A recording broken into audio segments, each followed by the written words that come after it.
നമ്മുടെ പുതിയ വീഡിയോയിലേക്ക് എല്ലാവർക്കും സ്വാഗതം. ചോറിൻ്റെ കൂടെ ഒഴിച്ചു കഴിക്കാൻ പറ്റിയ നല്ലൊരു വെറൈറ്റി രസത്തിൻ്റെ റെസിപ്പിയാണ് തേങ്ങാപ്പാൽ രസം. അതിനായിട്ട് നമുക്ക് വേണ്ടത് പരിപ്പാണ്. 1/2 കപ്പ് പരിപ്പ് എടുത്തിട്ടുണ്ട്.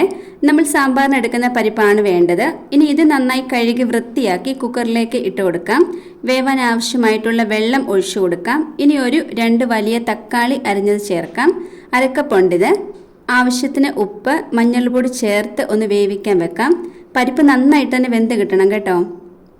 ഒരു 4-5 വിസിൽ മതിയാകും. ആദ്യം 2 വിസിൽ ഹൈ ഫ്ലെയിമിലും പിന്നെ ലോ ഫ്ലെയിമിലും വെച്ച് വേണം ഇത് വേവിച്ചെടുക്കാനായിട്ട്. ഇനി നമുക്കിതിലേക്കുള്ള തേങ്ങാപ്പാൽ ഒന്ന് റെഡിയാക്കി എടുക്കണം. അതിനായിട്ട് ഒരു മിക്സിയുടെ ജാറിലേക്ക് 1 കപ്പ് അളവിൽ തേങ്ങ ചിരകിയത് ഇട്ട് കൊടുക്കാം.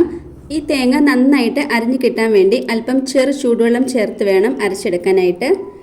ഇനി ഇതൊരു അരിപ്പ് വെച്ചിട്ട് നന്നായിട്ടൊന്ന് അരിച്ചെടുക്കണം.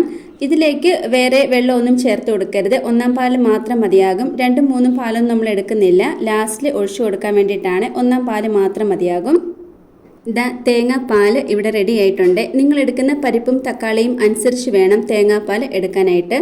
ഇനി നമുക്ക് ഇതിലേക്ക് ചെറിയൊരു മസാലയൊന്ന് റെഡിയാക്കി എടുക്കണം. അതിനായിട്ട് ഒരു ഇടികല്ലിലേക്ക് 1 ടേബിൾ സ്പൂൺ അളവിൽ കുരുമുളകൊന്ന് ഇട്ട് കൊടുക്കാം. ഇനി ഒരു 4-5 അല്ലി വെളുത്തുള്ളി ചേർത്ത് കൊടുക്കാം. വെളുത്തുള്ളി അങ്ങനെ തന്നെ ചേർത്ത് കൊടുത്താൽ മതി, അതിൻ്റെ തോട് കളയൊന്നും വേണ്ട.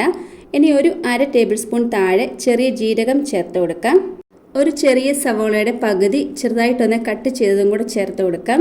ഇതിന് പകരം നിങ്ങളുടെ കയ്യിൽ കൊച്ചുള്ളി ഉണ്ടെങ്കിൽ അത് ചേർത്ത് കൊടുക്കാം കേട്ടോ. ഇനി ഇതെല്ലാം കൂടെ ഒന്ന് ഇടിച്ചെടുക്കണം. ഒരുപാടങ്ങ് അരഞ്ഞൊന്നും പോവരുത്, ഒന്ന് ചതച്ച് എടുത്താൽ മതി. ഈ ഒരു രീതിക്ക് ചതച്ച് എടുത്താൽ മതി കേട്ടോ. നമ്മുടെ പരിപ്പ് ഇവിടെ വെന്ത് കിട്ടിയിട്ടുണ്ട്. ഇതിൻ്റെ പ്രഷറെല്ലാം പോയതിന് ശേഷം വേണം ഇത് തുറക്കാനായിട്ട്. ഇനി ഒരു തവി വെച്ചിട്ട് നന്നായിട്ട് ഇതൊന്ന് ഉടച്ചെടുക്കണം. പരിപ്പും തക്കാളിയൊക്കെ നന്നായിട്ട് ഉടഞ്ഞു കിട്ടണം കേട്ടോ ഈ ഒരു രസത്തിന്.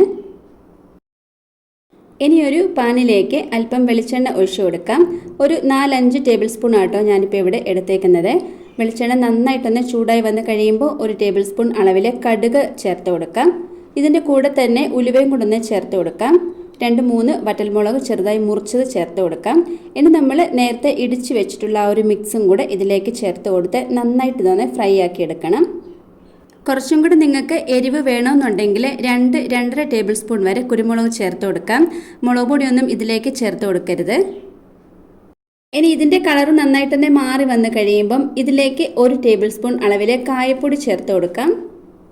കായപ്പൊടി ചേർത്ത് കൊടുത്ത് ഒന്നുകൂടെ നന്നായിട്ട് മിക്സ് ആക്കിയതിന് ശേഷം ഇതിലേക്ക് വേവിച്ച് വെച്ചിട്ടുള്ള ആ ഒരു പരിപ്പും തക്കാളിയും കൂടെ ഒന്ന് ചേർത്ത് കൊടുക്കാം. 1 കപ്പ് അളവിൽ വെള്ളം കൂടെ ചേർത്ത് കൊടുത്ത് ഇത് നന്നായിട്ടൊന്ന് തിളപ്പിച്ചെടുക്കണം. ഉപ്പൊക്കെ നോക്കിയിട്ട് കുറവാണെന്നുണ്ടെങ്കിൽ ഈ ഒരു സമയത്ത് ചേർത്ത് കൊടുക്കാം. എന്നിട്ടിത് നന്നായിട്ട് ഒന്ന് മിക്സ് ആക്കി കൊടുക്കണം. ഒന്ന് തിളച്ച് വന്നാൽ മതി. പരിപ്പായതുകൊണ്ട് ഇരുന്നാലും കുറച്ചും കൂടി ഇത് കുറുകി വരും. പരിപ്പ് നന്നായിട്ട് ഇവിടെ തിളച്ച് കിട്ടിയിട്ടുണ്ട്. ഇനി ഫ്ലെയിം ഓഫ് ചെയ്തതിന് ശേഷം തേങ്ങാപ്പാൽ ഒഴിച്ചു കൊടുക്കാം. ഫ്ലെയിം ഓഫ് ചെയ്തതിന് ശേഷം വേണം തേങ്ങാപ്പാൽ ഒഴിച്ചു കൊടുക്കാനായിട്ട്, ഇല്ലെങ്കിൽ പെട്ടെന്ന് തന്നെ ഇത് പിരിഞ്ഞു പോകും. തേങ്ങാപ്പാൽ ഒഴിച്ചു കൊടുത്ത് അപ്പം തന്നെ ഇത് മിക്സ് ആക്കി കൊടുക്കണം കേട്ടോ. ഇനി നല്ലൊരു ഫ്ലേവറിന് വേണ്ടിയിട്ട് അല്പം മല്ലിയില ചേർത്ത് കൊടുക്കാം. ഈ ഒരു മല്ലിയില ടേസ്റ്റ് ഇഷ്ടമുണ്ടെങ്കിൽ മാത്രം ചേർത്ത് കൊടുത്താൽ മതി, ഇല്ലെങ്കിൽ കറിവേപ്പില ചെറുതായി അരിഞ്ഞത് ചേർത്ത് കൊടുക്കാം. നമ്മുടെ തേങ്ങാപ്പാൽ രസം ഇവിടെ റെഡി ആയിട്ടുണ്ട്. നല്ലൊരു ടേസ്റ്റ് കേട്ടോ ഇത് ചോറിൻ്റെ കൂടെ കഴിക്കാനായിട്ട്.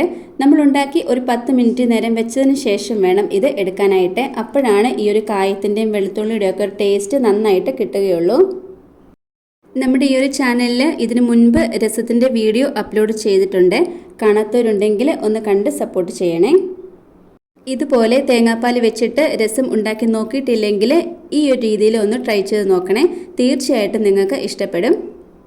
ഇന്നത്തെ നമ്മുടെ ഈ ഒരു റെസിപ്പി എല്ലാവർക്കും ഇഷ്ടമായി കാണുമെന്ന് വിചാരിക്കുന്നു.